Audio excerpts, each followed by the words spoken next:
Hello, you're watching The Big Story with me, Chao Suen. Subscribe to the Straits Times channel to stay up to date with our live news updates. And this just in, a 38-year-old Singaporean teacher who was prepared to travel to Gaza, Palestine to fight the Israeli military was detained in October 2022 under the Internal Security Act. He was the first public servant to be held under the ISD.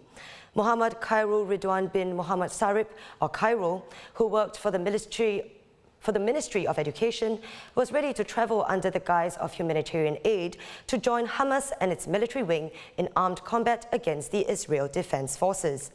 The Internal Security Department's investigation to date shows that Khairul had acted alone.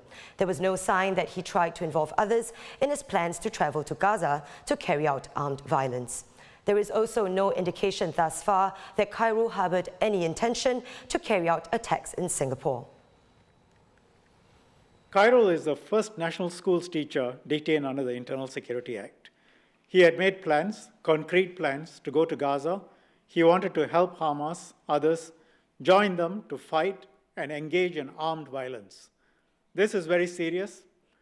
He got radicalized after watching videos, including videos by foreign preachers, Ahmad Didat, Zakir Naik, amongst others, which discussed the concept of armed jihad in defense of Islam.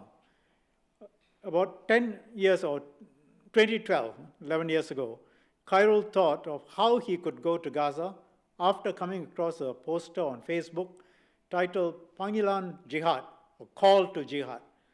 The poster said that Hamas and its military wing, the Izz-ad-Din Al-Qassam Brigades, or AQB, were waiting for volunteers for a humanitarian mission to Gaza. Khairul then checked on travel routes and flights to Gaza, sought advice from foreigners who are either based in Gaza or plan to travel there. He wanted to keep his real plans under wraps, so he planned to travel to Gaza on the basis that he was going to give humanitarian assistance. He researched a fair bit into Hamas and AQB, studied material on their tactics and operations. He tried to learn Arabic to communicate with Hamas and AQB soldiers. He was willing to listen to instructions given by Hamas, and specifically he was prepared to be involved in armed fighting, kidnapping, and even executing prisoners of war. I mean, you have seen some of them being beheaded and so on. He was prepared to be involved in that. Khairul believed that the weapons handling skills and training that he had gotten during his national service would help him. He also thought that he would provide medical aid to Hamas and AQB soldiers because he had basic first aid skills training. He explored being an international recruiter and spokesperson for Hamas, and he made plans to use social media to encourage others to join Hamas. So, you can see from the background quite detailed plans and quite serious in his thinking.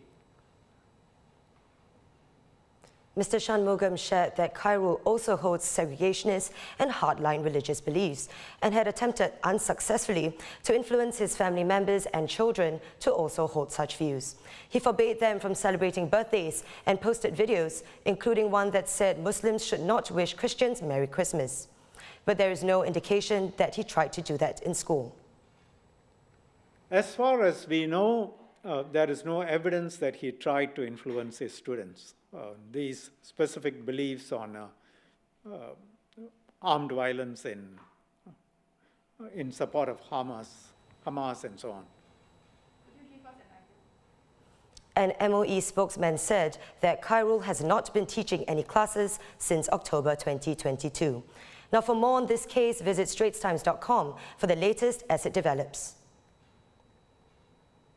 In other news, a 41-year-old Singaporean woman and her 4-month-old daughter died after their car collided with a large lorry on a snowy road in Hokkaido, Japan on Tuesday morning. The accident happened in the ski town of Kamifurano at around 11:30 a.m., reported Chinese language daily Lianhe Zhaobao. News reports in Japan said that the woman's 44-year-old husband and the couple's 3-year-old daughter were also injured in the crash. The police in Hokkaido said that the two who were injured are in stable condition. And investigations are underway after 2 passengers on a Scoot flight were injured, reportedly due to a portable charger catching fire. Flight TR993 was set to take off from Taiwan's Taoyuan International Airport for Singapore on Tuesday. Local media reports said firefighters were immediately sent to the scene to put the fire out. Scoot said the flight safely returned to the gate, adding that the power bank belonged to a customer, which overheated while the aircraft was on the ground. The owner of the power bank and his companion sustained minor burns to their fingers and received medical assistance. They reportedly chose to continue on the flight after a medical evaluation determined that they did not need hospital treatment. And dramatic footage has emerged from California, showing a landslide on a flooded road, forcing its closure.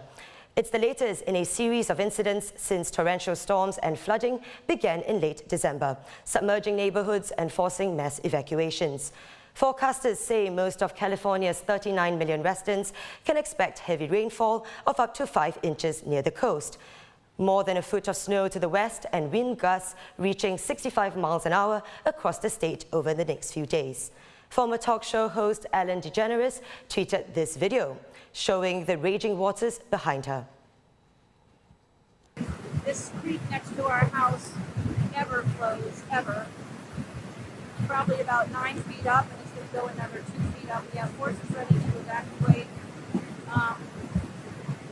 We need to be nicer to Mother Nature, because Mother Nature is not happy with us. Let's all do our part.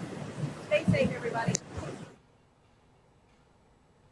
And awards season in Hollywood is underway, with the Golden Globes 2023 returning in full force after last year's boycott. The Banshees of INISHERIN was the biggest winner of the night, with 8 wins, including Best Musical or Comedy Film and Best Screenplay, as well as Best Comedy Actor for its star, Colin Farrell. Michelle Yeoh won for Best Actress in a Comedy or Musical for her performance in Everything, Everywhere, All at Once, making her the 2nd woman of Asian descent to win in the category. Meanwhile, ABBOT'S Elementary came out tops in the TV categories, with 3 wins, including Best Comedy Series. Personally, I am so thrilled that Jeremy Allen White won Best Actor in a Musical or Comedy TV Series for The Bear. I loved the show and would consider it the best thing I watched in 2022. So if you haven't seen it, I highly recommend checking it out. It's on Disney+.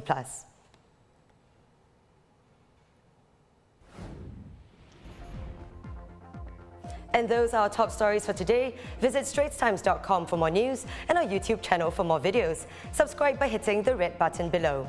I'm Chelsea Wen, and I'll see you tomorrow on The Big Story.